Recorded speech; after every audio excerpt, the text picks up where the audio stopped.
Hey everyone, thanks for tuning in. My name is Nikki LaFoyle, and in this video, I'm going to show you how to make this cute, festive table runner.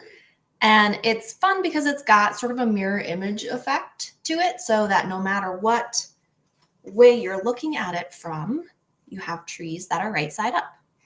So if you are watching live, and if you have any questions or have any comments about the project, or just want to tell me where you're watching from, type those into the comment section and I'll see those and get any questions answered for you. And I'd love to hear from you on what you think about the project. If there's anything you'd like to see me doing for projects going forward, please feel free to type those in.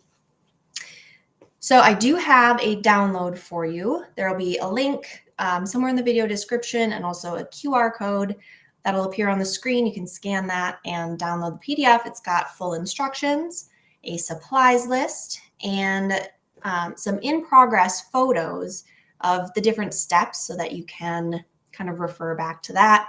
So download that, keep that for reference. But of course, I'm going to be going through everything with you in this video, step by step, start to finish, plus some tips and tricks to finish this lovely table runner. And of course, you can always come back and watch this video again afterward if you need some extra, an extra look at any of the steps. So I'll walk you through it.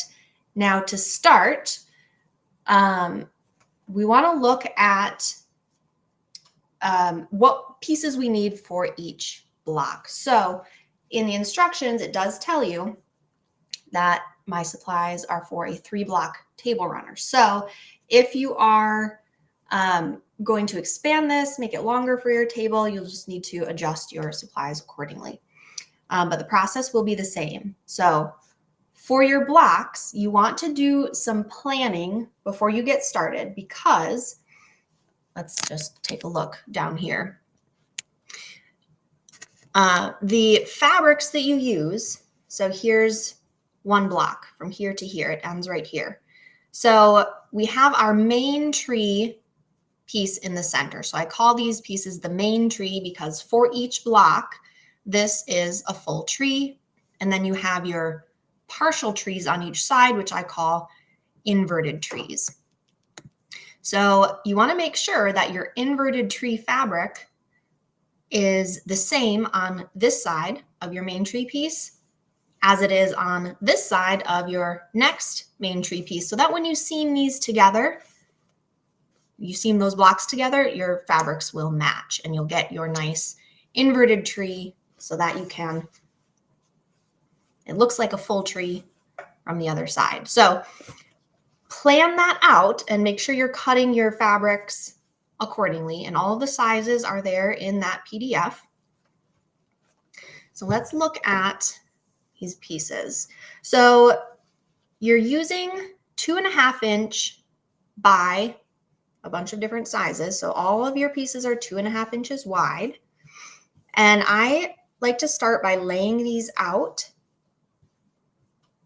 in the order that they're going to go in. It just kind of helps you visualize what's going on.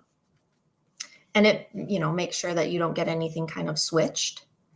So arrange your main tree pieces in the center here from the smallest at the top to the longest at the bottom.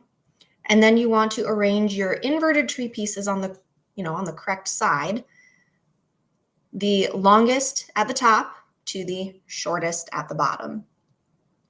And I believe we've got 10.5 inch piece, 6.5. Let me double check here. 10.5, 8.5, 6.5, and 4.5. And then for the inverted, we've got 5.5, 3.5, 5.5, 4.5, 3.5, and 2.5 inches for the length of all your pieces. So double check that with the PDF as you're cutting these things out. And also double check that you've got the correct pieces. So I'm going to be marrying this to that side. So I've got my correct fabrics on that side.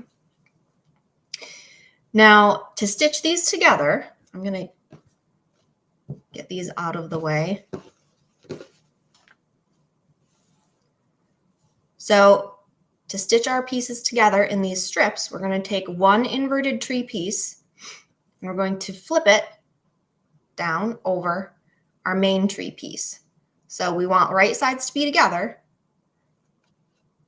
I'm actually going to change my camera here so we get a better look at this.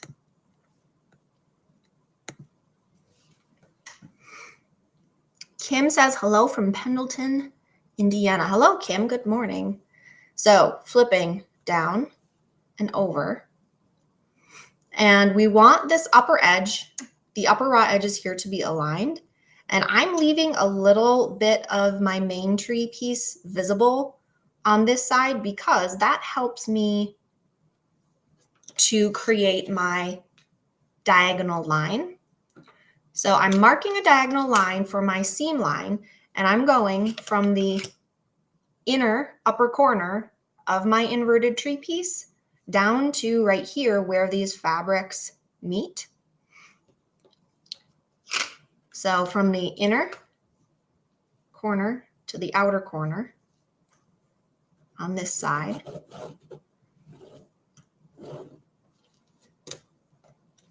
And then I'm going to budge that piece back over so that my upper edge and my side raw edges are aligned. Because we're trying to get this nice diagonal line. And if you have, both your upper and your side edges aligned and you're trying to mark this line, it's kind of hard to see down at this bottom corner where that corner of your main tree piece is. So that's just why I have that budged over to create that line. And then we scoot it back so that we have this nice diagonal line. Karen says hello from Illinois. Hello, Karen. Thanks for tuning in. All right, then we're going to just stitch over our line here,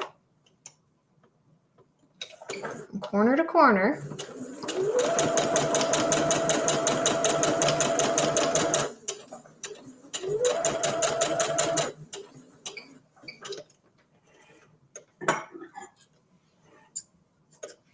Okay, and then we're going to trim off this excess, and we're leaving about 1/4 inch.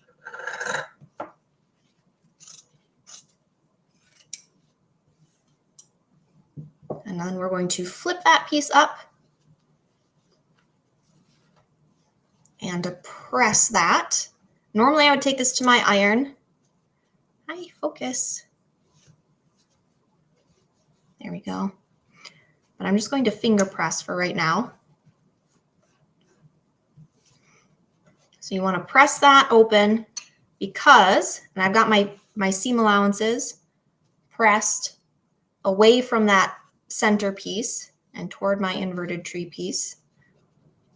So press that open. And now my other side, we're doing kind of the same thing, but a mirror image of it. So we flip this down, right sides together, align this upper edge. Now our diagonal line is going in the opposite direction. So we're going from the upper inner corner of our inverted tree piece down and out to the lower outer edge where these two fabrics meet. So that's how I'm going to draw my line.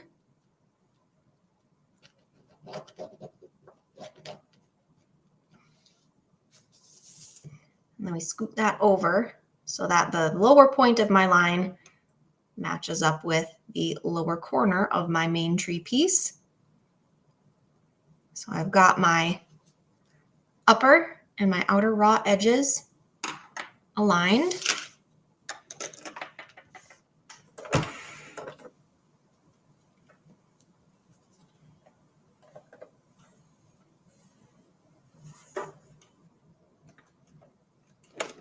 So I'm stitching directly over that line.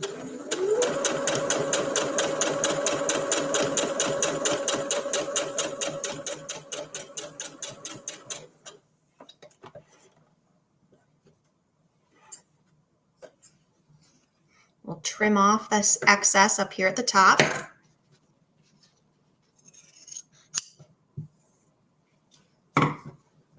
And flip that open. Give that a press. And then we have, this is the top of our main tree. So that's the top of our little tree right there. Now with the other pieces, this is actually the only strip that you need to do one side first and then the other because they overlapped a little bit at the top. With the rest of them, you're doing the same thing, flipping down.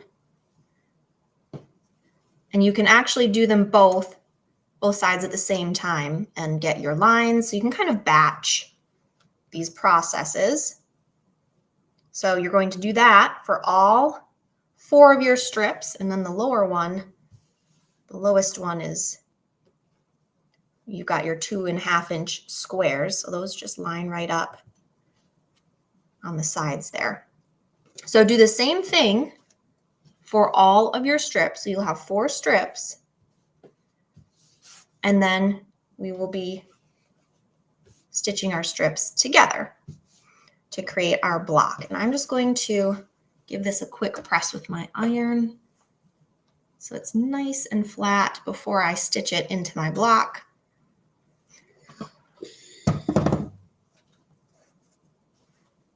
Okay. So once you get all 4 of your strips together, you're going to right sides together, stitch these with a 1/4 inch seam allowance.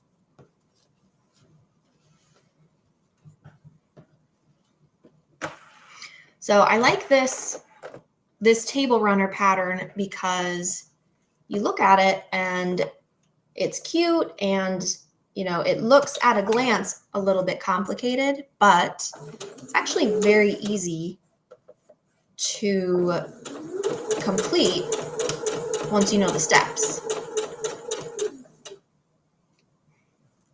And it comes together pretty quickly.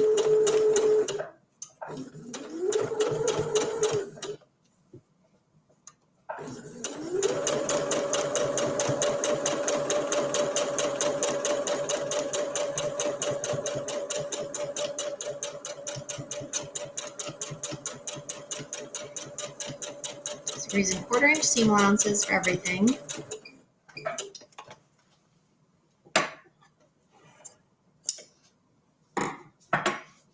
So then we're going to flip that up and we have our first block. And when you're pressing your seam allowances, I do note in the instructions to press your seam allowances in one direction and to alternate it for your blocks. So on this one, I'm pressing my seam allowances upward. And on my next one, I have pressed my seam allowances downward so that when these get stitched together next to each other, I'm sort of nesting those seam allowances so we don't get a big buildup of bulk with lots of fabric, lots of seam allowances all piled up. It just mitigates that bulk a little bit.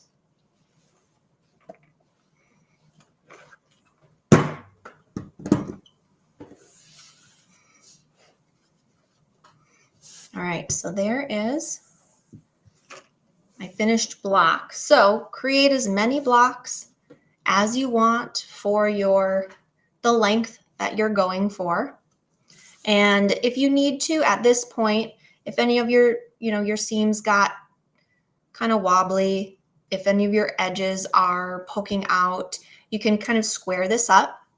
And each block at this point finishes at, I think 10.5 by 8.5. Yes, 10.5 by 8.5. So you can take your ruler and rotary cutter and kind of clean up those edges so that it's easier at the next step. So next step is we're going to go right sides together here to attach our blocks. So right sides together, raw edges aligned, and we're trying to match our seams here as well.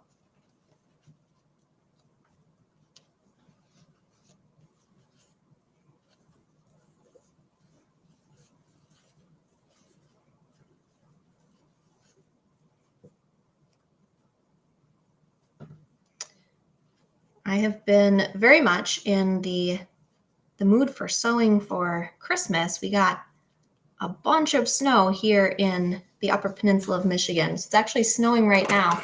I've got big fat flakes coming down outside my window and sewing a Christmas tree table runner. So this is perfect. So I've got my seams matched, and again, 1/4 inch seam allowances.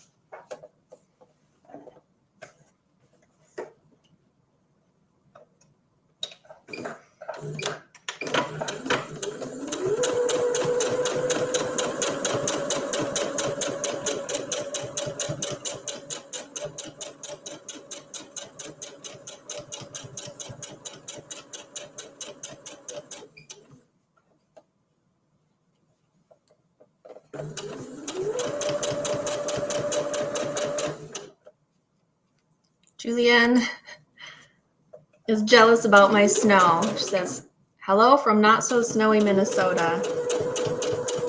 You know, some people don't like the snow. And I'm not a huge fan of the snow most of the time, but around Christmas time, I love having snow. January 1st, it can all go away, but it is nice to have snow around Christmas. All right, so we have our blocks together. Now I'm going to press this seam really quick. Forgive me for being out of frame. Just going to do this quickly. Now, in my sample, I made a 3-block table runner. But for this today, this video, I'm just doing a little 2-block thing just for the sake of space. So once you get all of your blocks together, however many long you want to do, we're doing borders on the right and left side. And I've already got my one border here. So I've got 8.5 by, I think, 1 3/4. That measurement is in your instructions. Yep. 8.5 by 1 3/4.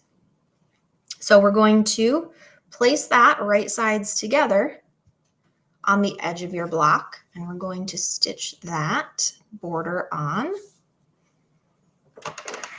Good morning, Elaine. Thank you for tuning in.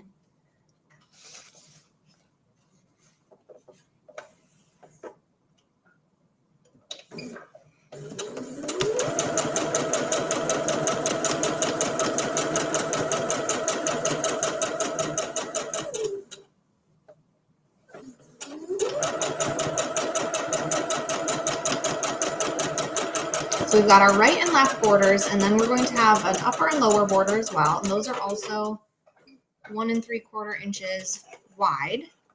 But the length of your upper and lower borders obviously are going to depend on the length of your table runner.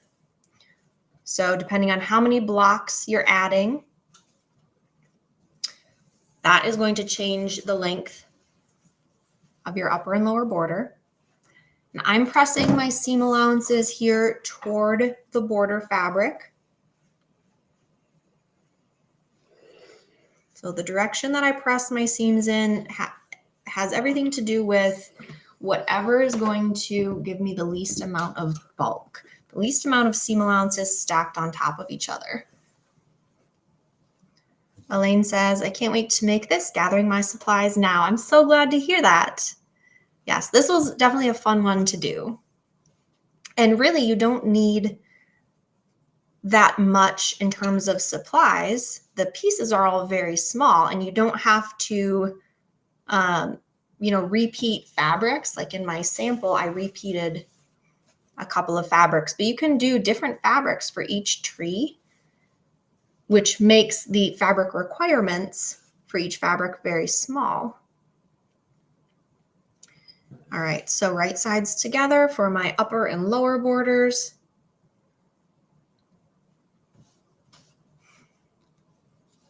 And I was very predictable for this one, and I just did Christmas fabrics. But you don't have to limit yourself to reds and greens.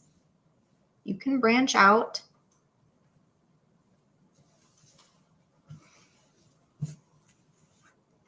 I'm going to put a couple of pins in these just because it's a longer seam. All right, 1/4 inch again.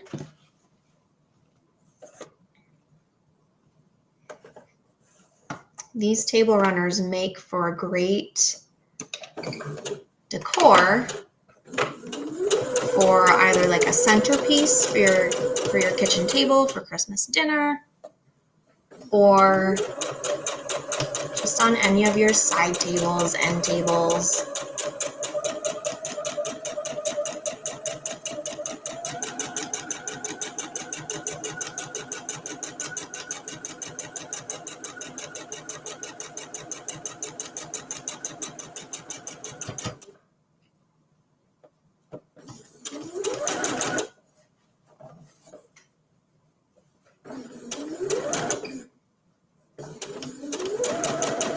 Karen says, very excited to make this, and I can see being able to use a lot of my scraps.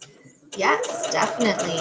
You just need 2.5 inch strips. And I think in my supplies I said like a 1/4 yard or something, but you know, even if you don't have enough scraps for a tree, a fat 1/4 is going to do just fine. Linda, hello from Tallahassee, Florida. Hello, Linda. Thank you for joining.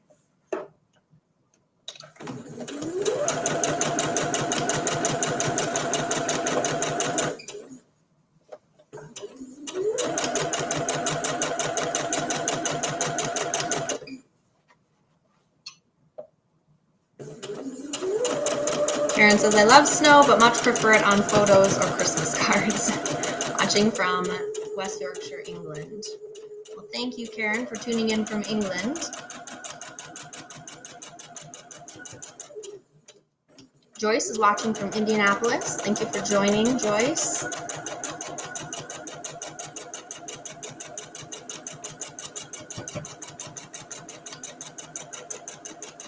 I come from a garment sewing background, so that's what I have most of my experience in.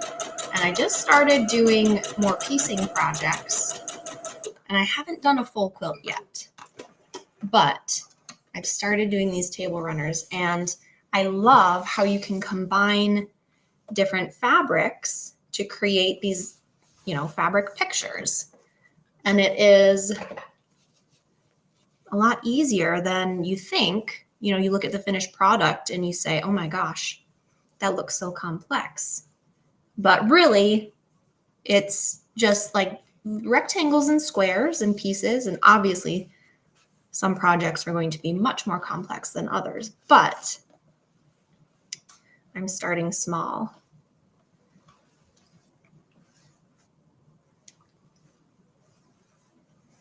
And I know how scraps accumulate, and these little projects with these little pieces that we're piecing together are such a great way to use up scraps. And Elaine says, I do have a Christmas jelly roll. There you go. That is perfect. Okay, so we've got our table runner. We've got your borders on. I'm going to trim this up a little bit. Make sure my edges are all aligned. There we go. Okay. So the next step is going to be moving to quilting. So I'm going to actually bring this back in. Here we've got your batting and your backing. And again, the sizes for this is going to depend on how long you've decided to make your runner. So you want your batting and your backing to be cut to the same size. And I like to do them about 2 inches larger on all sides than the runner, so that you've got something to hold on to if you're free motion quilting, and you've got a little bit of extra here for squaring up and trimming away just in case things get a little bit shifted. So I'm going to center my runner on the batting. So you've got your backing wrong side up, your batting on the wrong side of your backing, and then your table runner top on top. So this is your quilt sandwich.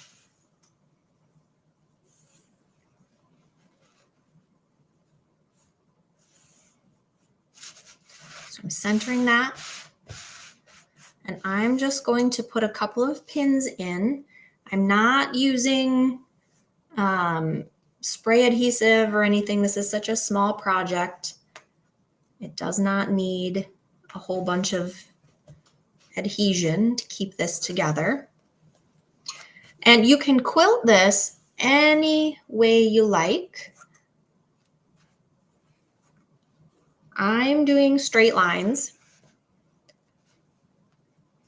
just because I don't quite have enough room on my table for my quilting machine. But you can do, you know, free motion swirls and anything you like. You can stitch in the ditch. I'm just stitching on one side of my seams, and I'm starting at the border. I don't want any quilting lines on the border. I'm going just inside of 1/8 of an inch from my border seam, and I'm just going to go just to one side of each of these seams.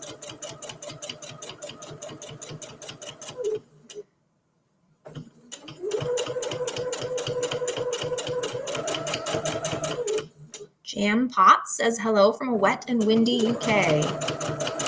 It's a good day to be inside sewing.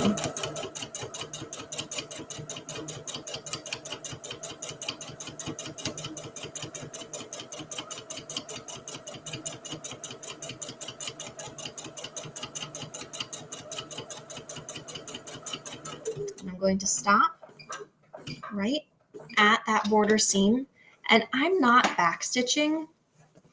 I'm actually going to manually tie off my threads after. That's how I like to do this, just because if you backstitch, sometimes you'll get like a thread lump.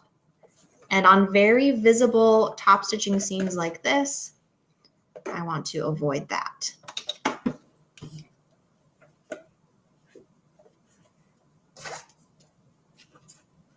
Trim that one off.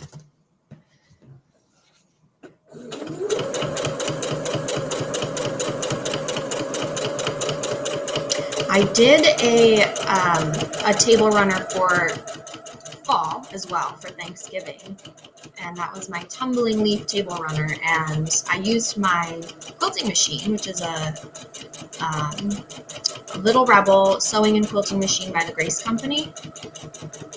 And if Max can put a link to that in the description if you're interested in seeing how that quilting machine works. That was a fun video, and you can bookmark that for next year, for next fall, Thanksgiving. It's another fun kind of centerpiece to do.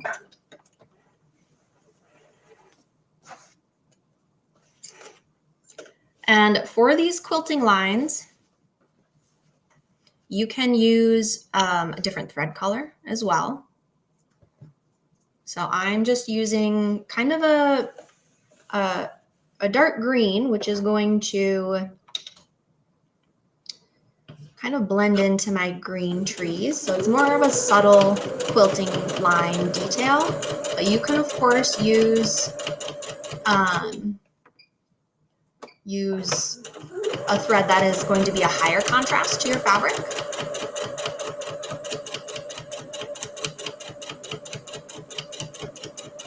I am just using my, all-purpose construction thread for this, but you can also use a heavier weight thread,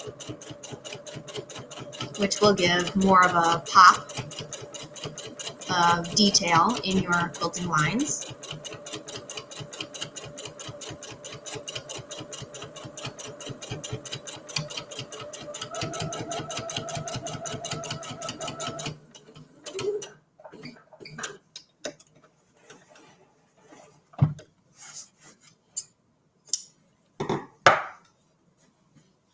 Norma is watching from California.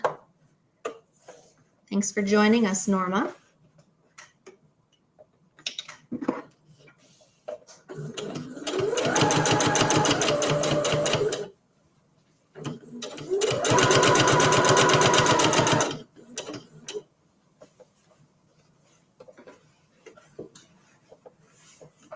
Just kind of rolling up one edge of my runner so that it can fit through under the arm of my machine. I could also come at it from the other way.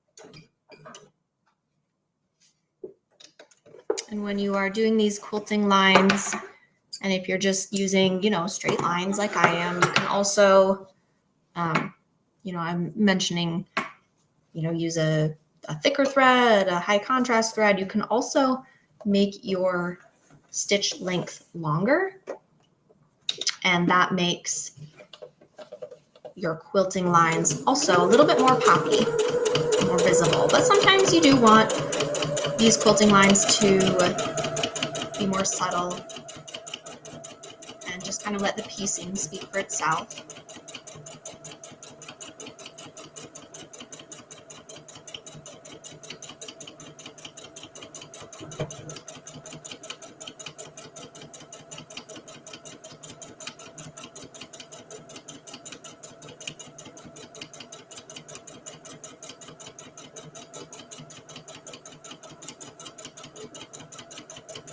Alright, here's the end of my quilting. And I forgot to mention, it is mentioned in the instructions, but I forgot to mention that I'm binding this in not a traditional binding manner. So we're going to be using the backing and wrapping the backing around to the front to create our binding. Just a little bit of a different way. It still looks like binding from the right side. It's just a little bit of a different method. And you could, of course, do the traditional binding. And at this point, you would, if you wanted to do traditional binding, cut your backing and your batting to the size of the table runner and then do your binding. But we're doing sort of a faux binding and using the backing for this. So we are going to cut our batting to the size of the table runner, and we're leaving our backing for now. So you want to kind of separate those layers, and we're cutting just the batting to the size of the table runner.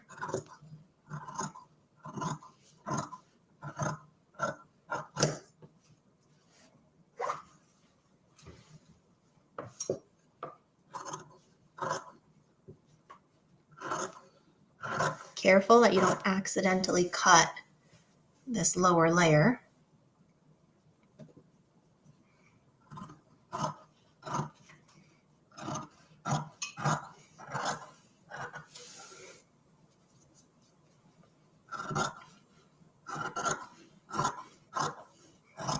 And then we are going to cut the backing to 1 inch beyond the table runner top, because our faux binding is going to be a 1/2 inch wide. That is subject to change if you want it to be narrower or wider.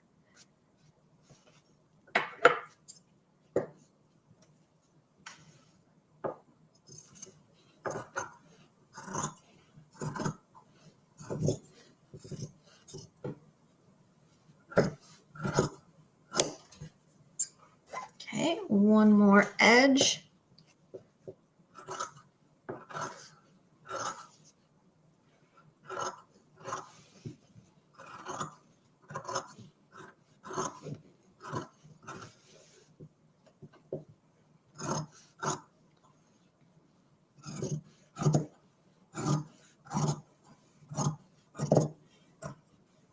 All right. Now we're cutting our backing.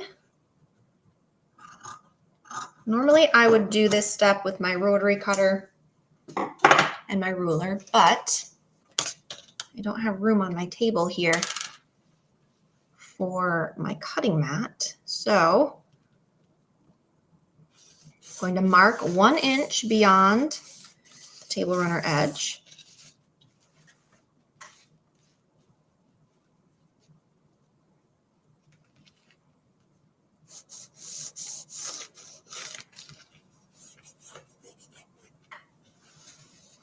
And we'll trim this up.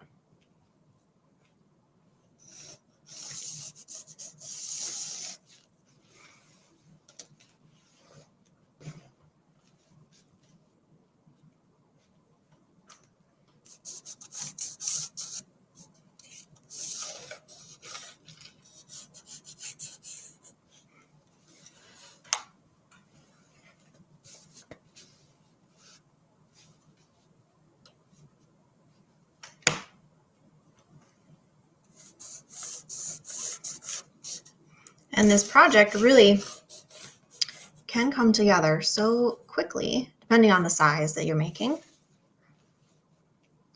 So even if it gets to be December 23rd and you decide you want a little something for your Christmas dinner table, this is something that you can whip together.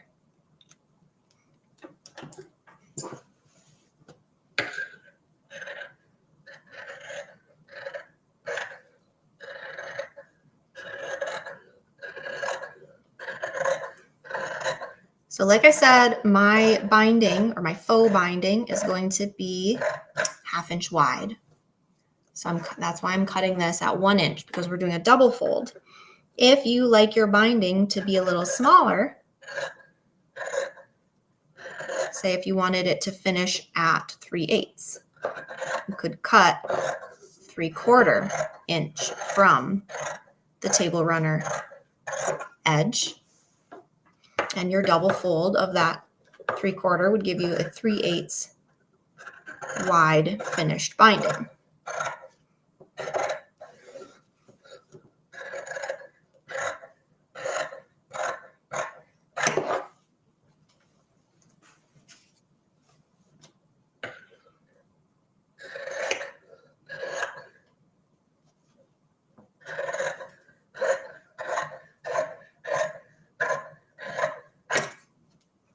Okay, one more edge. Now, I was also a little bit boring in my color choice here, just because I did, red, green, red, green, red, green for my trees. But if you're making a longer table runner, you're going to have more freedom to mix and match your fabrics. And you can get more variety in your fabric.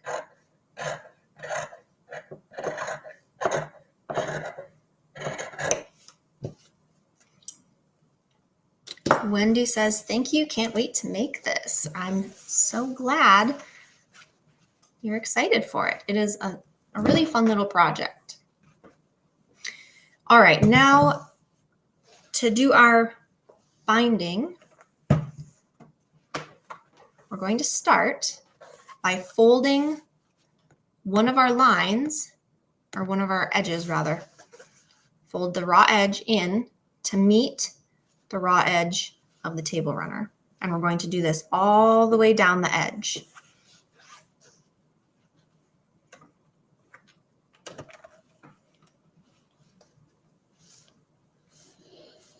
So pick one edge to start from. Doesn't really matter which one. Okay, we're folding that in once, and then we are going to fold it in again. So we're folding it over now, over the table runner edge. So we're encasing these seam allowances.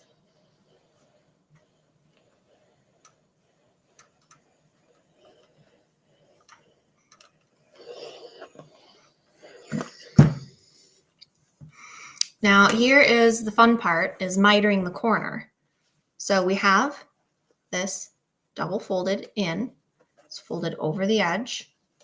Now at this corner here, we are going to fold our corner down so that we get a 45-degree angle here. This fold, so this part of the binding is folding down and aligning with this edge of the runner.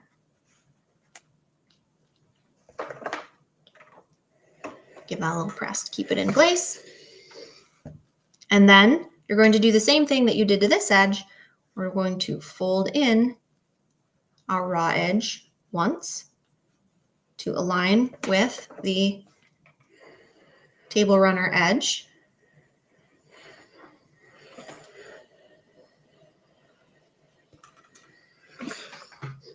And then we're going to fold it again so that it encases that table runner edge. And at this corner, the inner folds here match up beautifully and give us a nice 45-degree miter in the corner. I'm going to throw a pin in right here so you can see how nicely that aligns. And if your folds don't align really nicely, you can unfold it and try folding it back in at a slightly different angle and mess with it to get that to align nicely. So we're going to do it one more time over here so you can see. So I'm folding this edge in, and then I'm folding my long raw edge in so that it aligns with that table runner top. And if your fabric is a little bit bulky right here in the corner, because we do have kind of a lot getting folded in on top of itself, you can unfold that and kind of trim out some of this on the initial fold so that you get rid of some of that. And you can even actually trim out a little more than that from that corner. So fold in and in. Karen says you could also finish the edge with a serger by cutting the batting so it is just inside the border and finishing with a decorative stitch on a serger. That's a great idea. You just have to either disengage your knife or account for how much will be cut off by sewing with a serger. That is an excellent idea. I love it. Yes, so many different ways, and you can pick and choose what's your favorite and get a little bit of a different finished look. All right, so I'm going to jump over and we're going to sew this. So you do the same thing, obviously, all the way around, but I'm going to jump ahead. Kim says, what a fun project, and thanks for sharing the fold over binding tips. You're so welcome. Thank you for tuning in. All right, now at this point, you can finish this by hand. You can take it to the machine, which is what I'm going to do. Just like with traditional binding, you can finish it in different ways. I'm going to be sewing just on the binding. So just you know, a 1/16 of an inch onto the binding.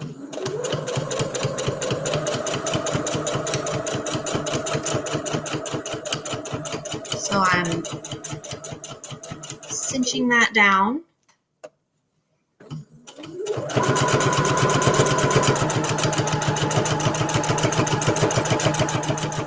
And then here at the corner, I want to make sure that I get my needle right in the corner here before I pivot.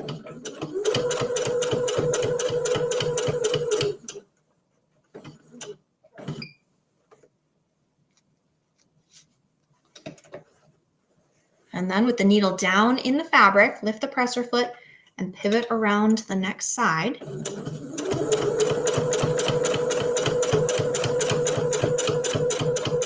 I'm going to pivot around one more corner and then show you how that looks.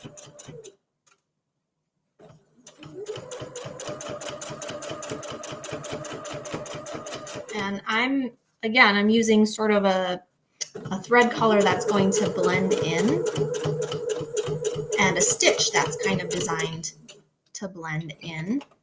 But you can go for a more decorative look.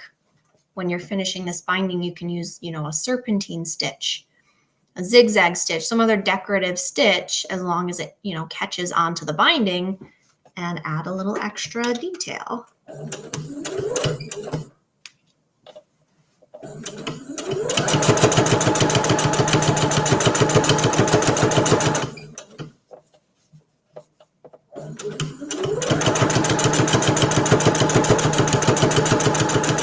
All right, so I'm going to stop there, and we'll take a look at what we've got. Obviously, you would go all the way around.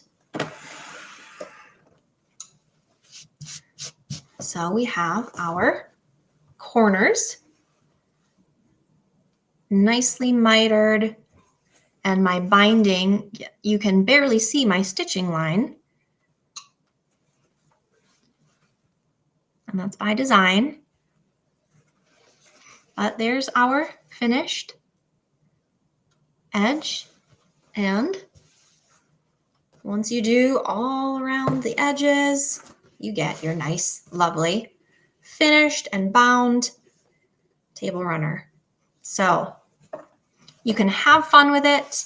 You can do some different things with the binding, do some different things with, you know, your fabric, the way you combine your fabrics for your inverted trees versus your main trees, and your border fabrics and your binding. So there are so many ways that you can customize this to make it perfect for you, and perfect for using up your scraps from your stash, or perfect for decorating in your home. So thank you all so much for joining. Don't forget to download the PDF that's got your full instructions, supplies, and some in-progress photos to help you guide you along, so you can go back to that for reference, come back and watch the video, and most importantly, have fun with it. And happy holidays. Thanks again for tuning in. Have a great day. Bye.